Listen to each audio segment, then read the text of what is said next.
Hi, welcome back to Hostbox channel and back to the tutorial for computer networks. Today we are going to see the topic called symmetric cryptography. The previous session I explained about what is cryptography and why we need and so on.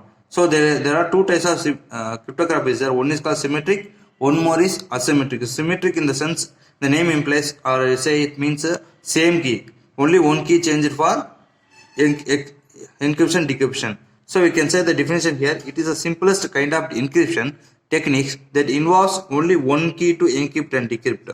And also we can say it is also called as secret key cryptography or private key. Let's assume that a sender A want to send the message to receiver B. That means the message called hello and how are you. Here what will happen means whenever you want to send the real time, they need support of the unsecure channel called internet. Why I am saying unsecure? Because there is no security here. So security purpose only we are implementing the symmetric cryptography here. Moreover, there are various algorithm involved when you go for symmetric algorithm like DES, 3DES and AES. That is data encryption standard here 256 bits the maximum size. That means 2 power 56 here.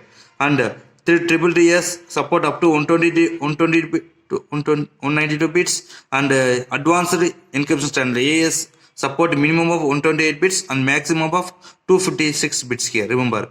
Moreover, how it happen? Suppose the sender want to send the message. Here the key will be there. So whenever the encryption, the message will be encrypted with the key and same key used for decrypt the same message. That means the original message. Whenever sender the original message hello how are you, it received by the receiver B only. With the same key it will be encrypted. So here the challenge thing is key management. So key management will help, it will deal with this kind of algorithm only. And more real time, suppose I have a room, I have only one key. So once I lock it means what happen? Another person want to open the room means he have to wait for me and meet me, then unlock the room.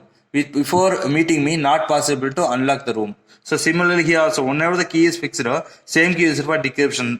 Third party people can't access the data. So these are the fundamental things required for symmetric cryptography. Moreover, one more thing.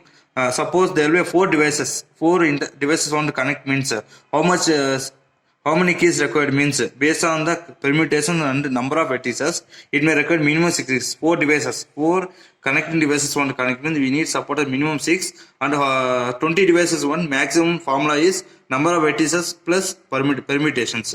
So later whenever time you go for DES, what are the steps in the DES and permutation and so on. So these are the basics, definitely helpful for whoever want to crack the exams like GATE, UGC, NET also. Please subscribe and share with your friends. Thank you.